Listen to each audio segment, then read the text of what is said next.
শুরু হলো সব খবর যমুনা টেলিভিশনের নিয়মিত এই আয়োজনে আপনাদের স্বাগত জানাচ্ছি আমি মৌসুমী আহমেদ লোপা। খুলনায় চলছে বিএনপির তারুণ্য সমাবেশ। অংশ নিয়েছেন খুলনা ও বরিশাল বিভাগের নেতাকর্মীরা। বিকেল ৩টা থেকে নগরীর সার্কিট হাউস মাঠে শুরু হয়েছে মূল অনুষ্ঠান। খুলনা ও বরিশাল বিভাগের যুবদল, স্বেচ্ছাসেবক দল ও ছাত্রদল এই সমাবেশের আয়োজন করে। দুপুর থেকে খণ্ড খণ্ড মিছিল নিয়ে সমাবেশ স্থলে জড়ো হন তৃণমূলের নেতাকর্মীরা। তৈরি হয়েছে উৎসবমুখর পরিবেশ। এতে প্রধান অতিথি বিএনপির স্থায়ী কমিটির সদস্য সালাউদ্দিন আহমেদ, আছেন কেন্দ্রীয় অনেক নেতা। তারুণ্যের রাজনৈতিক অধিকার প্রতিষ্ঠার লক্ষ্যে এই সমাবেশ জানিয়েছেন আয়োজকরা। মাগুরায় শিশু আসিয়া ধর্ষণ ও হত্যা মামলায় তার বোনের শ্বশুর হিটু শেখকে মৃত্যুদণ্ড দিয়েছেন আদালত।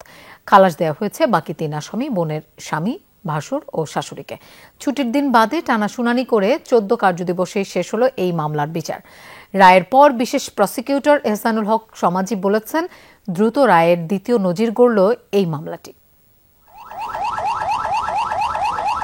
সকাল 8:30টার দিকে আসিয়া ধর্ষণ ও হত্যা মামলায় অভিযুক্ত 4 আসামিকে ঝিনাইদহ জেলা কারাগার থেকে মাগুরা সিএমএম আদালতের হাজতখানায় আনা হয়। সকাল 9:30টার কিছু পর হাজির করা হয় আদালতে।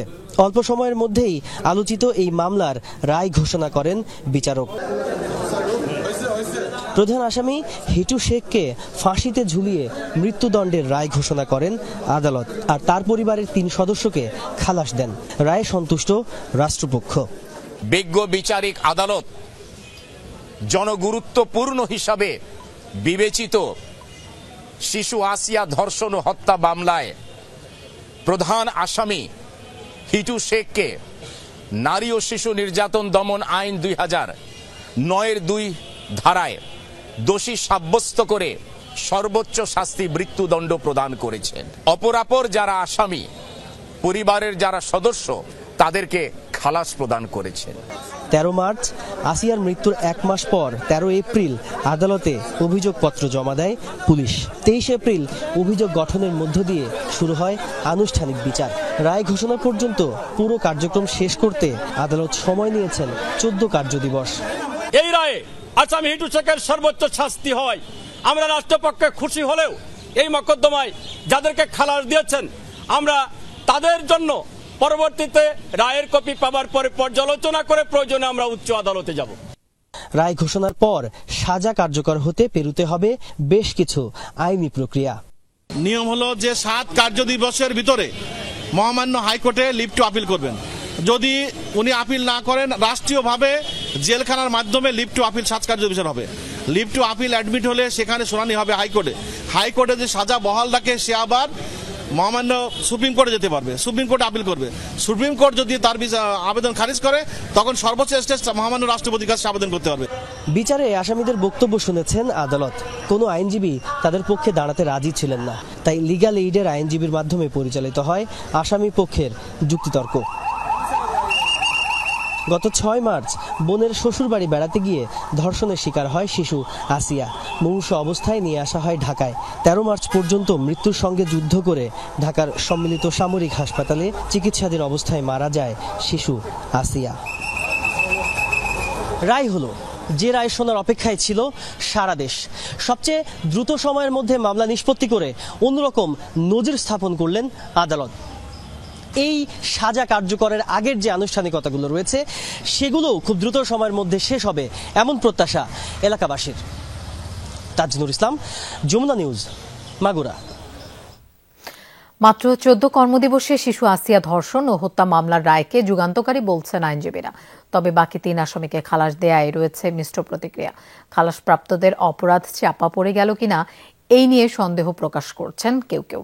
আইনজীবীরা বলছেন, এই রায় মিডিয়া ট্রায়াল নয়, ন্যায় বিচারের দৃষ্টান্ত। অভাবের সংসারে আনন্দ বা আপ্যায়নের উপলক্ষ হতে পারত বোনের শ্বশুর বাড়ি। ছোট্ট কোনো উপহার মন ভরাতে পারত আসিয়ার। কিন্তু ক্ষণজন্মা শিশুটির ভাগ্যে আনন্দের জায়গায় লেখা হয়েছিল চরম নিষ্ঠুরতার গল্প। সেই ঘটনার পেরিয়েছে 2 মাস। দেশের ইতিহাসে দ্বিতীয় দ্রুততম সময়ে দেয়া রায়ে ফাঁসি দেওয়া হয়েছে প্রধান আসামি বোনের শ্বশুর হিটু শেখকে, আর খালাস পেয়েছে বোনের শাশুড়ি, স্বামী ও দেবর। এর রায়কে যুগান্তকারী আখ্যা দিচ্ছেন আইনজীবীরা। বলছেন, যাদের বিরুদ্ধে অভিযোগ প্রমাণিত হয়নি তাদের খালাস দেয় প্রমাণ করে এটি ন্যায় বিচার। এটি হয়েছে দৃষ্টান্ত এই দেশের জন্য, এই জাতির জন্য, এই উপমহাদেশের জন্য। এটি থেকে আমাদের সকলকে শিক্ষা নিতে হবে। এটি শুধুমাত্র বিচার হয়ে একজনকে ফাঁসি দিয়েছে এই জন্য বলছি না, আমি এই জন্য বলছি একজনের যেরকম সাজাও হয়েছে একই সাথে 3 জনের খালাসও হয়েছে। আমি খালাসটাকেও সেলিব্রেট করছি। তবে খালাস পাওয়াদের অপরাধ চাপা পড়ে গেল কিনা এ নিয়ে সন্দেহ প্রকাশ করেছেন কেউ কেউ। আসিয়ার বোনজামাই সজীব শেখ ও তার ভাই রাতুল শেখকে খুন ও জখমের ভয়ভীতি প্রদর্শন এবং বোনের শাশুড়ি জাহেদা বেগমকে তথ্য গোপনের দায়ে অভিযুক্ত করা হয়েছিল। তবে তাদের বিরুদ্ধে প্রমাণিত হয়নি অভিযোগ। এই হত্যাকাণ্ডের বিচার হয়েছে এবং বিচারে প্রধান আসামির ফাঁসি হয়েছে। পাশাপাশি যাদেরকে খালাস দিয়েছে সেটিও একটি ভাবনার বিষয়। তাদের যদি সম্পৃক্ততা থাকে, তারা যদি অ্যাবেট করে থাকে, তাদের খালাস দেওয়া নিয়েও ভাবতে হবে। শুধু এ মামলা নয়, এ ধরনের অসংখ্য মামলা বিচারের জন্য বছরের পর বছর আদালতের দ্বারে দ্বারে ঘুরছে। সেসব মামলারও দ্রুত বিচার দাবি করেন আইনজীবীরা। একটা মামলা শুধুমাত্র জনগণের নজরে এসেছে দেখেই বিশেষভাবে এটাকে ট্রায়াল করে আপনারা 12 কার্যদিবসে যদি রায় ঘোষণা করতে পারেন, তাহলে বাকি নাগরিকদেরও অধিকার আছে যে সঠিক সময়ে তারা বিচার পাবে। এর আগে 2020 সালে মোংলায় 7 বছর বয়সী এক শিশু ধর্ষণের ঘটনায় অভিযোগ গঠনের 7 কর্মদিবসের মধ্যে রায় ঘোষিত হয়। ওই বছরের অক্টোবরে বন্দরনগরীতে ওই শিশুকে বিস্কুটের প্রলোভন দিয়ে ডেকে নিয়ে ধর্ষণ ও নির্যাতন করে তারই প্রতিবেশী 53 বছরের আব্দুল মান্নান সর্দার। মাইনুল মারুফ, যমুনা নিউজ, ঢাকা। দ্রুততম সময়ে মাগুরায় আসিয়া ধর্ষণ ও হত্যা মামলার বিচার কাজ শেষ হওয়ায় সন্তোষ জানিয়েছে স্থানীয়রা। তবে 3 আসামির খালাসে শঙ্কা প্রকাশ করেছে পরিবার। সবাই বলছেন এই রায় এটাই প্রমাণ করে যে কোনো মামলার বিচার কাজ চাইলেই কম সময়ে করা যায়। রায় ঘোষণার পর সহকর্মী আলিমুজ্জামান উজ্জ্বলকে সঙ্গে নিয়ে বিভিন্ন শ্রেণী পেশার মানুষের অভিব্যক্তি শুনেছেন সহকর্মী তাজনুর ইসলাম। মাগুরা থেকে বিস্তারিত জানাচ্ছেন তিনি, আর ছবি তুলেছেন নাহিদ হোসেন। বহুদিন হয় হাসেন না আসিয়ার মা। কেমন যেন ওলট পালট হয়ে গেছে তার জীবন। আসিয়া হত্যা মামলার রায় ঘোষণার দিনেও মনমরা হয়ে বসে আছেন বাড়িতে। প্রশ্ন একটাই, কেন খালাস পেল বাকি 3 আসামি? কারণ ওরা যে সারা পাইছে, ওরা পরবর্তীতে আবার আমার বড় মেয়ে আমিদার উপর ক্ষতি করতে পারে, এটা সম্ভব না। আবার দেখছে আমার নাই করলে আরেকজনের তো অবশ্যই করলে। মাগুরা জেলার নারী ও শিশু নির্যাতন দমন ট্রাইব্যুনালে রায় ঘোষণার সময় আদালতে গিয়েছিলেন আয়েশা আক্তার। 3 আসামি খালাস পাওয়ায় পরিবারের নিরাপত্তা নিয়ে উদ্বেগের কথা জানান তিনি। কিভাবে ওরা খালাস দিল, আমি তো এত খুশি না। আমি হাইকোর্টের কাছে বলতেছি এতজন ওরা শাস্তি দেয়। তবে এ রায়ে সন্তুষ্ট বেশিরভাগ মানুষ। রায় ঘোষণার পর আদালত চত্বরে ভিড় করেন মাগুরার বিভিন্ন শ্রেণীর মানুষ। আমরা খুশি যে হিটু শেখকে ফাঁসিতে ঝুলিয়ে মারার নির্দেশ দিয়েছে। এখন হাইকোর্টের কাছে দাবি যে সজীব তাদের সহযোগিতা সবার জন্য দৃষ্টান্তমূলক শাস্তি হয়। আমরা এই প্রত্যাশা কামনা করি। এই দৃষ্টান্ত যেন পরবর্তীতে কার্যকরী হয়, এটা আমাদের সকলে প্রত্যাশা করে। সুশীল সমাজের প্রতিনিধিরা বলছেন, ন্যায় বিচার প্রতিষ্ঠায় ভালো দৃষ্টান্ত হয়ে থাকবে আসিয়া হত্যা মামলা। দ্রুত সময়ের মধ্যে বিচার কাজ শেষ হওয়ায় আদালতকে ধন্যবাদ জানান তারা। দ্রুততার সাথে দৃষ্টিগোচর করা যেত তাহলে হয়তো বা এই ধরনের ঘটনা ভবিষ্যতে না ঘটার সম্ভাবনা বেশি ছিল। যদি প্রত্যেকটা ক্ষেত্রে সমাজের, রাষ্ট্রের যদি এইরকম মামলাগুলো যদি দ্রুততার সাথে রাষ্ট্রীয় পৃষ্ঠপোষকতার মাধ্যমে যদি নিষ্পত্তি করা যায়, তাহলে মাগুরা সহ সারা বাংলাদেশে এই যে অপরাধ প্রবণতা এবং এই যে হত্যাযজ্ঞ এবং এই যে পৈশাচিকতা, এগুলো বন্ধ হবে। নৃশংসভাবে ধর্ষণ আর হত্যার এমন ঘটনা মাগুরার মানুষ শোনেনি আগে। দ্রুত সময়ের মধ্যে সাজা কার্যকর হলে অপরাধ কমবে বলে মনে করছেন স্থানীয়রা। যারা মারা আছেন, বোনেরা আছেন এবং যারা ছোট শিশু বাচ্চা আছেন, প্রত্যেকের সেফটির জন্য এটা একটা নজিরবিহীন আদেশ হিসাবে থাকবে। সাধারণ মানুষের পক্ষ হয়ে বলবো যে আসলে আমরা এই রায়ে সন্তুষ্ট না। শিশু ও নারী নির্যাতন প্রতিরোধে শুধু রায় নয়, তা দ্রুত কার্যকরের দাবি স্থানীয়দের। তাজনুর ইসলাম, যমুনা নিউজ, মাগুরা। ঢাকা বিশ্ববিদ্যালয়ের শিক্ষার্থী ও ছাত্রদল নেতা শাহরিয়ার আলম শাম্মু হত্যার ঘটনায় গ্রেফতার 3 জনের 6 দিনের রিমান্ড মঞ্জুর করেছেন আদালত। শনিবার শুনানি শেষে এই আদেশ দেন ঢাকার মহানগর হাকিম শাহিন রেজা। তারা হলেন মাদারীপুর সদর উপজেলার এরশাদ হাওলাদারের ছেলে মোহাম্মদ তামিম হাওলাদার, কালাম সর্দারের ছেলে পলাশ সর্দার ও ডাসার থানার যতীন্দ্রনাথ মল্লিকের ছেলে সম্রাট মল্লিক। বৃহস্পতিবার গ্রেফতার 3 জনের 10 দিনের রিমান্ড চেয়ে আবেদন করেন মামলার তদন্ত কর্মকর্তা তৌফিক হাসান। তবে ওই দিন রিমান্ড আবেদন নাকচ করে তাদেরকে কারাগারে পাঠানোর নির্দেশ দেন আদালত। আজ পুনরায় শুনানি শেষে আদালত তাদের রিমান্ডে পাঠান।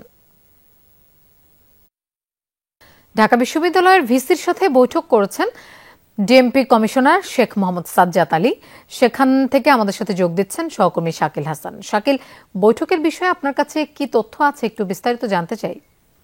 লোপা, গত 13 মে রাত 12:15টার দিকে ঢাকা বিশ্ববিদ্যালয়ের শিক্ষার্থী এবং ছাত্রদল নেতা শাম্মুকে নির্মমভাবে খুন করা হয় এবং এই ঘটনার পর বিশ্ববিদ্যালয় কর্তৃপক্ষ বেশ কিছু পদক্ষেপ নিয়েছে বিশ্ববিদ্যালয়কে নিরাপদ করার জন্য, এবং শিক্ষার্থীরা দাবি করছিলেন যে বিশ্ববিদ্যালয় এলাকা যেন নিরাপদ করা হয় এবং শিক্ষার্থীদের জন্য নিরাপত্তা ব্যবস্থা গ্রহণ করা হয়। তারই আলোকে গত কয়েকদিন ধরে কিন্তু আমরা দেখছিলাম যে বিশ্ববিদ্যালয় ক্যাম্পাসের ভেতরের চত্বরগুলো নিরাপদ করার জন্য পুলিশের সঙ্গে মিলে বিশ্ববিদ্যালয় কর্তৃপক্ষ বেশ কিছু সিদ্ধান্ত নিয়েছে। তার মধ্যে একটি অন্যতম সিদ্ধান্ত ছিল যে ঢাকা বিশ্ববিদ্যালয় লাগোয়া সোহরাওয়ার্দী উদ্যানের যে গেটটি সেটি স্থায়ীভাবে বন্ধ করে দেওয়ার সিদ্ধান্ত নেওয়া হয়েছে এবং সেটি কার্যকর করার জন্য এর মধ্যে দেয়াল তুলে দেওয়ার জন্য যে কার্যক্রমগুলো সেগুলো করা হচ্ছে।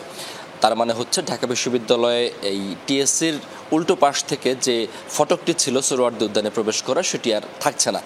আর পাশাপাশি বিশ্ববিদ্যালয় ক্যাম্পাসে বহিরাগত প্রবেশ নিষিদ্ধের জন্য বিশ্ববিদ্যালয় কর্তৃপক্ষ এর আগেও বেশ কয়েক দফা উদ্যোগ নিয়েছিল, কিন্তু সেটি শেষ পর্যন্ত স্থায়ীভাবে কার্যকর করা যায়নি। সেটা কীভাবে কার্যকর করা যায় এবং সাম্য হত্যার খুনিদের খুঁজে বের করার জন্য এবং প্রয়োজনীয় আইনগত ব্যবস্থা নেওয়ার জন্য ঢাকা মহানগর metropolitan police commissioner Sheikh Sajjad আলীর সঙ্গে আজকে বিশ্ববিদ্যালয়ের উপাচার্যের একটি বৈঠক চলছে। এখন আপনি আমার পেছনে দেখতে পাচ্ছেন যে উপাচার্যের কার্যালয়, সেই কার্যালয়ে বৈঠকটি চলছে। 5টার ঠিক কিছুটা পরে ডিএমপি কমিশনার শেখ সাজ্জাদ আলী তিনি উপাচার্যের কার্যালয়ে আসেন। তার সঙ্গে ছিলেন রমনা বিভাগের ডিসি এবং অন্যান্য কর্মকর্তারা, এবং তারা প্রায় এখন পর্যন্ত 40 মিনিটের মতো বৈঠক করেছেন। এবং সেই বৈঠকের এজেন্ডা সম্পর্কে আমি যেটি জানতে পেরেছি যে সৌম্য হত্যাকারীদের খুঁজে তাদের দৃষ্টান্তমূলক আইনের আওতায় নিয়ে আসা এবং বিচারের ব্যবস্থা করার বিষয়টি থাকবে আলোচনায়। পাশাপাশি বিশ্ববিদ্যালয়কে নিরাপদ করার জন্য আরও কী কী উদ্যোগ গ্রহণ করা যায় এবং বিশ্ববিদ্যালয়ের আইনশৃঙ্খলা পরিস্থিতি কীভাবে উন্নয়ন করা যায় এই বিষয়গুলো আলোচনার মধ্যে থাকবে এমনটা আমি জানতে পেরেছি। লোপা। শাকিল, আপনাকে ধন্যবাদ আমাদের সাথে যোগ দেবার জন্য। খুলনায় বিএনপির তারুণ্য সমাবেশে বক্তব্য রাখছেন দলের স্থায়ী কমিটির সদস্য সালাউদ্দিন আহমেদ। আমরা সরাসরি সেখানে চলে যাচ্ছি। সেই সংস্কারগুলো অগ্রাধিকার ভিত্তিতে আপনি বাস্তবায়ন করে ডিসেম্বরের ভিতরে এই জাতীয় নির্বাচন অনুষ্ঠান করতে হবে। আপনি আশ্বস্ত করেছিলেন, আবার আপনি সরে গেলেন। আপনি মনে করছেন আপনাকে জনগণ অসীম ক্ষমতাশীল বানিয়েছে। বাংলাদেশের জনগণের প্রতিনিধিত্বকারী রাজনৈতিক দলসমূহের কোনো পরামর্শ আপনার মানার দরকার নাই। যদি তাই মনে করেন, আপনার নিরপেক্ষতা নিয়ে সংশয় প্রকাশ হবে। ইতোমধ্যে কিছু কিছু উপদেষ্টা আপনার নিরপেক্ষতা ক্ষুণ্ণ করে উচ্চাভিলাষ প্রণয়ন করছে।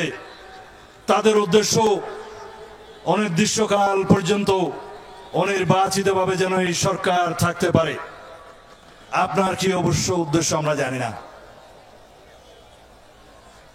যদি কোনোদিন নির্বাচনের দাবিতে এই অন্তর্বর্তীকালীন সরকারকে ঘেরাও করতে হয়, তা হবে আমাদের জাতির জন্য একটি দুর্ভাগ্য।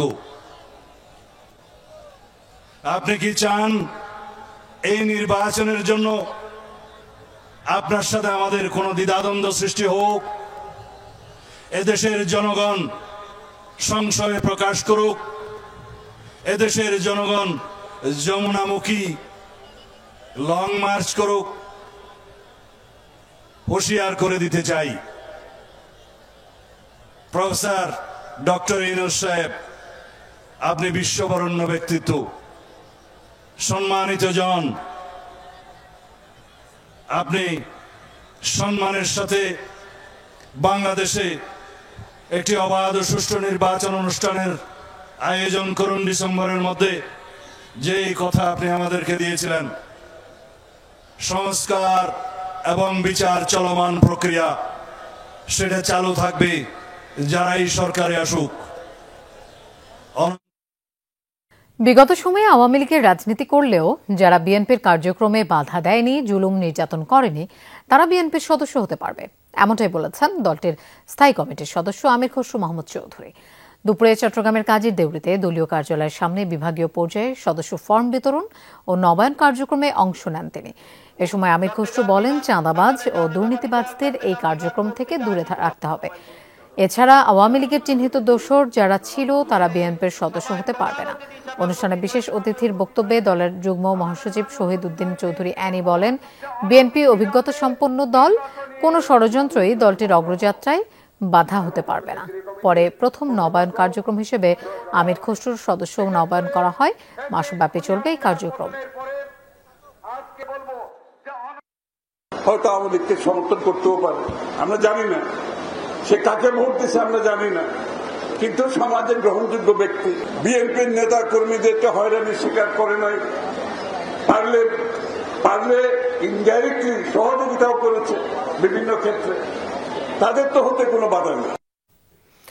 জুলাই অভ্যুত্থান কোনো ব্যক্তি নয়, বরং দীর্ঘ লড়াইয়ের ফসল বলে মন্তব্য করেছেন বিশিষ্ট কবি ও চিন্তক ফরহাদ মজহার।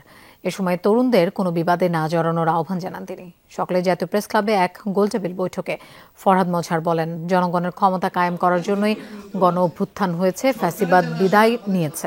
রক্তের উপর তৈরি হওয়া ঐক্য যেন যে কোনো মূল্যে টিকিয়ে রাখার আহ্বান জানান তিনি। বলেন, লিবারেল ডেমোক্রেসি এই জনপদের জন্য শত্রু। আগামীতে মসজিদ ভিত্তিক সমাজ গড়তে হবে। তার দাবি, বিভিন্ন জনের মাধ্যমে তৈরিকৃত শরিয়া আইনে কোরআন বিরোধী নানা বিধান রয়েছে।